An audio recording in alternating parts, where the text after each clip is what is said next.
Olá amigos, bom dia.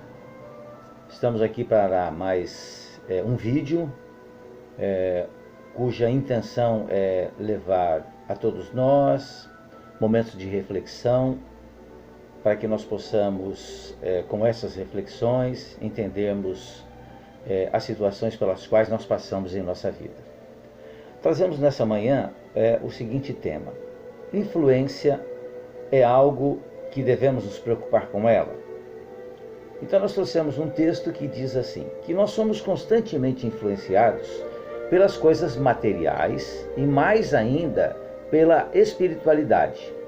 Também influenciamos aos outros, sejam pelas nossas conquistas materiais ou morais. Nossa mente é um núcleo de forças inteligentes, gerando um plasma sutil que a emana sem parar. Oferece recursos de objetividade sob o comando de nossos próprios desígnios. A ideia é um ser organizado pelo nosso espírito, a que o pensamento vai dar uma forma e ao qual a vontade imprime movimento e direção.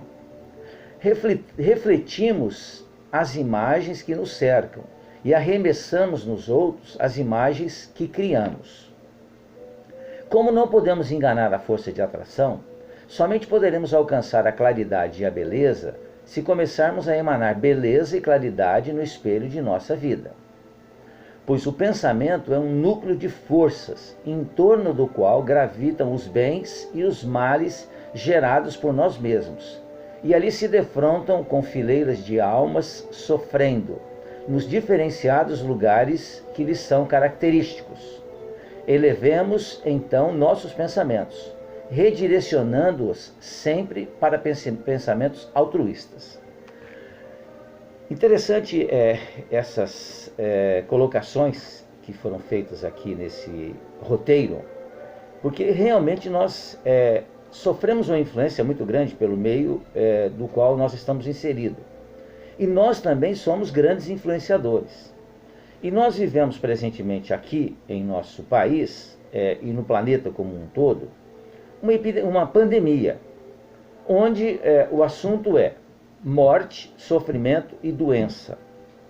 Naturalmente que, como nós sentimos a influência, né, principalmente porque as notícias nos chegam em grande quantidade através da imprensa, então nós ficamos sempre a pensar coisas que são negativas. Pensamos sempre naqueles que estão doentes, sofreram, vão morrer, e esquecemos de nos lembrar daqueles que vão se curar, daqueles que vão sair desse problema, vão passar por essa tempestade, e também nos esquecemos de que cada um de nós colhe aquilo que plantou. E os nossos pensamentos, como são muito facilmente influenciáveis, o que ocorre? Nós precisamos tomar um cuidado muito grande para que nós nos mantenhamos em equilíbrio exatamente através dos nossos pensamentos. Não só para que as mensagens que chegam até nós saibamos realmente entendê-las, né? Saibamos refletir sobre elas, como também as mensagens que nós vamos passar adiante. Então, são responsabilidades muito grandes que nós temos na nossa vida e que é importante que nós realmente paremos para pensar o que é que nós estamos fazendo. Influência é um poder espiritual que todos temos e pelo qual nós irradiamos nossos conceitos e predicados morais, como também culturais, devendo atingir aqueles que pensam semelhantes a nós. Pense nas coisas desagradáveis e estará sintonizando espiritualmente com um desencarnado que se sente infeliz, ou com um encarnado que também se sente infeliz. Ou seja, olha a responsabilidade que nós temos com relação àquilo que nós estamos pensando. Porque aprendemos com a doutrina espírita que o pensamento não é algo abstrato, né? Que não existe, que somente nós tomamos contato com ele. O pensamento é algo que nós irradiamos, né? Pensemos nas coisas desagradáveis e estaremos sintonizando espiritualmente com coisas desagradáveis. Agora, vem a pergunta, né, que devemos fazer. Será que você começou a pensar negativamente porque você quis ou porque você foi induzido por algum espírito que está próximo a você ou por alguma coisa que você viu na internet ou mesmo na televisão? As duas coisas podem perfeitamente acontecer. Se você resolveu ser infeliz a partir daquele momento, a decisão é totalmente sua. Você é quem faz as suas escolhas. Pensamos sempre nisso, né? Porque Deus nos deu o livre-arbítrio, ou seja, Deus nos deu a possibilidade de opinarmos e escolhermos os caminhos que quisermos, mas entendendo que nós somos responsáveis por esse caminho que nós vamos trilhar. Se você foi induzido e passou a aceitar uma sugestão, cabe a você mudar de opinião e não sintonizar, no caso, com aquele espírito ou com aquela pessoa. E hoje, com as redes sociais, a influência ela é muito forte, né? No nosso dia a dia. Como nós estamos num momento de isolamento social, então nós estamos muito mais próximos uns dos outros dentro do ambiente familiar e também muito ligados à televisão e à internet. E nós recebemos uma chuva, né? Talvez o termo mais correto seria recebemos uma tempestade enorme de más notícias, que deveremos sempre saber fazer uma análise de que forma nós podemos então introduzir em nós, em nosso pensamento, esse tipo de notícias. Allan Kardec, no livro A Gênese, no capítulo 14, item 15, ele esclarece que esse mecanismo da influenciação de desencarnado para encarnado, sendo os fluidos, né, o veículo do pensamento, este atua sobre os fluidos como o som sobre o ar. Eles nos trazem o pensamento, como o ar nos traz o som. Como nós estamos cercados pelo chamado fluido cósmico universal, que é o que leva os nossos pensamentos para todos os lugares, então se eu penso em alguém, desejando-lhe bem, o meu pensamento ele será dirigido a essa pessoa que foi endereçado através do fluido cósmico universal. Eu também, né, como eu sou um ponto, né, de irradiação e ao mesmo tempo de influência espiritual, eu recebo e envio também pensamentos. Daí a minha responsabilidade em saber exatamente de que forma eu estou pensando. Por isso que os Espíritos nos dizem sempre que devemos educar os nossos pensamentos, porque a gente pensa de forma incessante. Muitas vezes eu calo, né? Me calo, não falo coisas, né?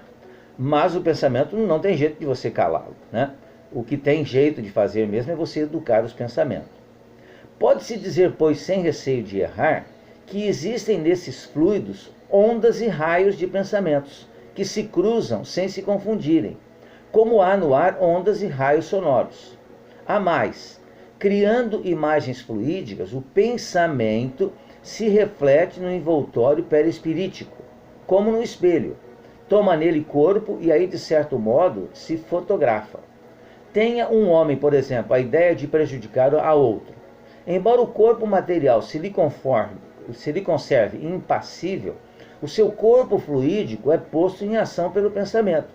E ele reproduz todos os matizes desse último. Ele executa fluidificamente o gesto, o ato que intentou praticar. Então o pensamento cria a imagem da vítima e a cena inteira é pintada, como num quadro, tal qual se lhe desenrola no perispírito. Essas explicações estão todas contidas no livro A Gênese, de Allan Kardec, como a gente disse aqui anteriormente, no capítulo 14, item 15. E nós devemos nos preocupar com os pensamentos, quando nós estamos vivendo momentos perturbadores como este agora? Certamente que sim.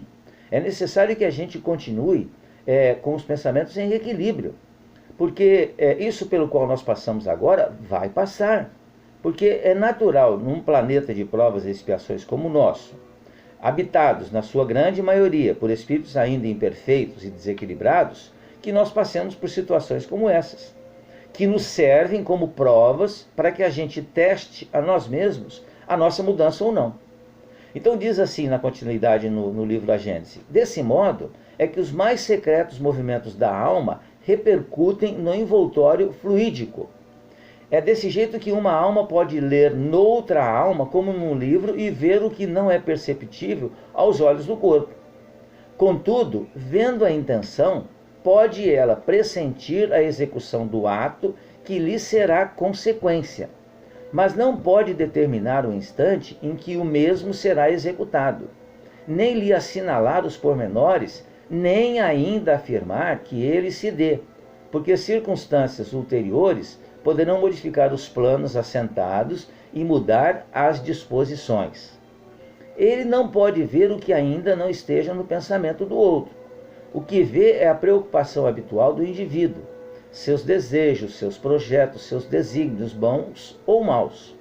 O trabalho, qualquer um que seja ele, físico ou intelectual, aparece como primeiro recurso no combate à insurgência de pensamentos deprimentes. E nós, como estamos isolados, socialmente falando, em virtude do problema que atravessamos por ora, é muito normal e natural, visto que nós ainda não temos ainda confiança plena nas leis de Deus, nós nos sintamos um tanto quanto entristecidos, desanimados. E como nós expressamos esse desânimo através dos pensamentos, através do nosso próprio olhar, dos nossos gestos para aqueles que estão próximos a nós e estão encarnados, da mesma forma os nossos pensamentos geram então imagens negativas. E nós atraímos para perto de nós então espíritos que coadunam com esse mesmo tipo de pensamento.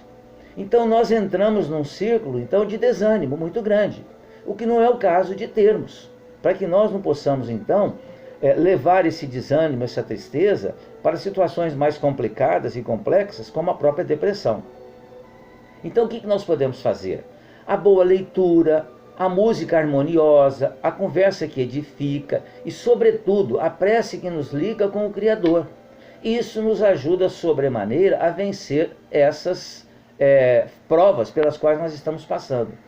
Isso faculta-nos uma força, um otimismo e uma coragem para enfrentar as dificuldades que nós mesmos, em muitos casos, criamos.